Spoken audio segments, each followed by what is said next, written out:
Hi, my name's Claire van Ryn. My new book, Where the Birds Call Her Name, is out now, and I'm here at Better Reading.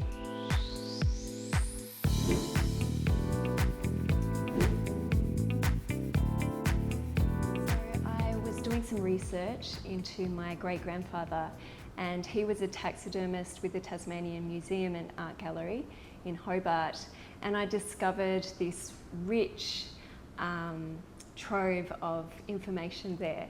He is responsible for over 1,300 specimens in the collection, and he's also responsible for a wetland bird diorama that lived in my grandparents' house when I was a young girl, and visiting there I would see it in the lounge room, and I guess at first I thought nothing of it, but as I matured, I started to ask questions, and more recently I discovered this connection with my great-grandfather. And so I guess that was the kernel of the idea that set me on this exploration of the themes that kind of wind into the novel. I'm a pantser, so that's where it began, and I just started following the thread.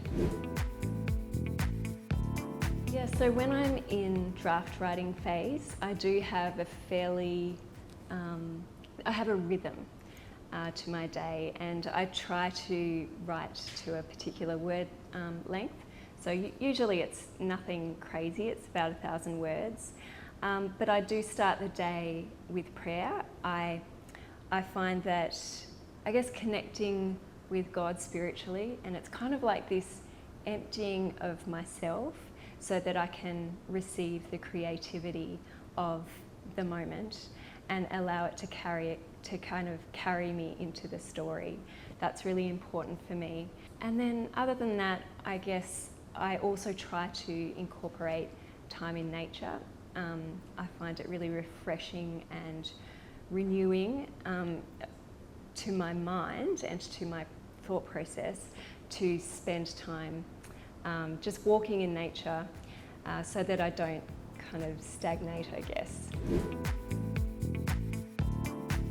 I think I really relate to Saskia because I've felt the way that she does at the beginning of the novel, where life feels busy and bustling and you feel like you don't have control over it anymore. But I also relate to her as she starts to let go. We spent a year travelling in 2022. We did a lap of Australia in our caravan, and that was certainly a year of letting go and allowing nature to really permeate the sense of who you are, and to allow everything superfluous to just drop away. And I hope that that's something you grasp in the novel, perhaps even grasp for yourself. I think hitting 40 and also COVID gave me this chance for introspection and also to just weigh up, what's important? Why am I holding on to this when it adds no value to my life? And also to just hold tight to the things that really connect us in our relationships, but also with the beautiful creation around us. The strong female bonds through generations, the connection with nature, and I guess the spiritual aspect of that, and also the responsibility we have to conserve our beautiful wetland habitats. Well, the book that has influenced me the most by far is the Bible, and it's a book of poetry and history and instruction and meditation and love and hate, and it just crosses all the things. But I'm also very much inspired by the work of C.S. Lewis as well. I love the work of C.S. Lewis, his playfulness, his imagination is just beyond, but also the way that he weaves the most complex and elevated themes into storylines that even a child can access. if That's any. a good one. I love all birds, and birds have had different meanings for me at different times in my life.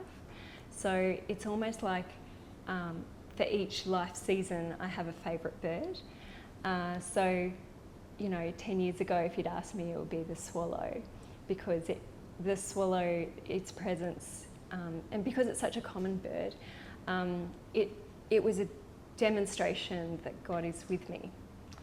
And then when I was writing The Secrets of the Huon Wren, of course, the superb fairy wren was very prominent, and I just love how cheeky and mischievous and actually promiscuous they are, you know, flirting around through the bush.